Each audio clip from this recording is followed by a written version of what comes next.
Dan untuk mengetahui informasi terkini di pengungsian, kita akan bergabung dengan Kartika Oktaviana di Karo, Sumatera Utara. Ya, Kartika, bagaimana kondisi terkini di pengungsian saat ini? Hariman, betul sekali, saat ini saya sedang berada di lokasi pengungsian, tepatnya di Laugumba, Karo, Sumatera Utara. Ini berjarak sekitar 16 km dari puncak Gunung Sinabung. Bisa dilihat bahwa sebenarnya ini adalah lapangan futsal, namun demikian dijadikan tempat pengungsian darurat begitu bagi warga Karo, tepatnya Desa Payung.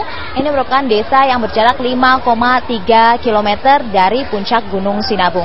Dan di pengungsian ini terdiri dari 399 kakak dan yang terdiri dari sekitar lebih dari 1.200 jiwa. Memang posko pengungsian ini terbilang baru 8 hari berdiri dibandingkan dengan posko pengungsian lainnya yang sudah memang berbulan-bulan. Memang sejak erupsi yang begitu besar pada tanggal 4 Januari lalu, jumlah pengungsi bertambah dari 22.000 menjadi lebih dari 26.000 orang hingga saat ini. Dan itu berarti juga bahwa posko pengungsian bertambah dari 32 titik pengungsian menjadi 38 titik pengungsian. Jika kita melihat lebih jauh, Hariman dan juga pemirsa, posko pengungsian ini atapnya banyak yang masih belum tertutup kain atau terpal begitu, sehingga udara bisa masuk dengan mudahnya. Dan bisa kami rasakan, tim Metro TV rasakan sebenarnya udara di Brastagi ini begitu dingin, terutama setiap pagi dan setiap malam. Suhu udara mencapai kurang dari 20 derajat Celcius. Dan ini juga yang menjadi keluhan warga atau para pengungsi di sini. Dengan kondisi pengungsian yang begitu terbuka, artinya angin udara begitu mudah masuk dan mereka tidur beralaskan tikar dan di atas semen, ini juga semakin mempersulit mereka untuk beradaptasi, karena mereka mengaku sebenarnya di kampung mereka suhu udara jauh lebih hangat dibandingkan di sini. Jadi memang butuh adaptasi yang cukup ekstrim begitu bagi mereka. Dan karenanya mereka juga berharap adanya bantuan dari pemerintah, baik itu selimut yang lebih, juga jaket atau penghangat. Mereka berharap adanya bantuan dari pemerintah. Selain juga memang kondisi pengungsian yang minim dengan penghangat, yang juga dikeluhkan oleh masyarakat atau warga di sini adalah minimnya fasilitas mandi cuci kakus. Di sini tersedia 8 fasilitas MCK, tapi ini untuk melayani lebih dari 1.200 jiwa. Artinya setiap hari mereka harus mengantre, dan juga fasilitas ini sangat minim sehingga begitu kotor. Dan selain fasilitas MCK yang dikeluhkan juga minimnya fasilitas untuk dapur umum.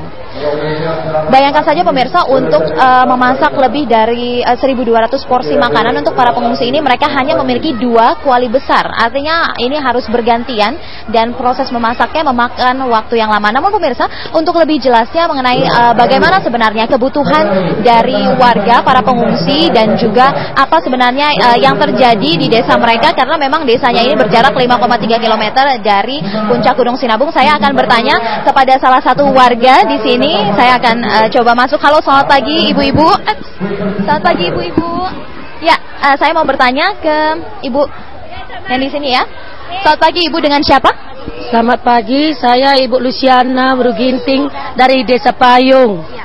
Ibu Luciana, ibu bisa ceritakan dengan kondisi seperti ini 8 hari ya, apa yang masih dibutuhkan oleh para pengungsi di sini? Di sini sangat dingin sekali. Kami perlu penghangat. Pempes anak-anak kurang, air bersih pun nggak ada, kurang sekali. Ibu-ibu lansia pun perlu semua dibantu, susu apa itu. Sejauh ini ibu sudah mengungkapkan kebutuhan ini kepada pemerintah ataupun siapa yang mengkoordinir di sini? Sudah sebagian. Seperti makanan kami semua nggak ada yang terancam. Kami nggak pernah kelaparan. Ibu, lalu kemudian dengan fasilitas yang minim seperti ini, apakah kemudian dari kesehatan ini ada para pengungsi ada yang terganggu begitu?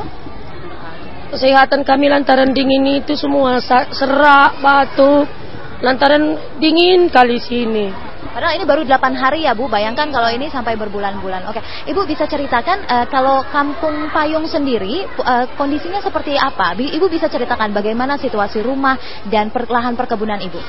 Ya, kampung kami udah hancur semua, kayak kampung mati lah. Makanya debu itu pun sudah tebal semua. Seng-seng kami pun sudah sebentar lagi jebolnya itu, lantaran debu itu udah banyak kali situ. Makanya saya mohonlah kepada Bapak SBY, Presiden kami, bantulah kami Pak. Kalau bisa erupsi Gunung Sinabung itu dibikinlah bencana nasional supaya kami bisa terbantu semua.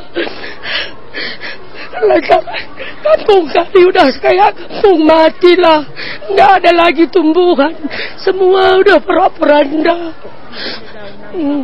Itulah kami pun, tomat kami, semua udah hancur semua, nggak tahu lagi nanti kalau udah kami pulang ke kampung macam mana ini.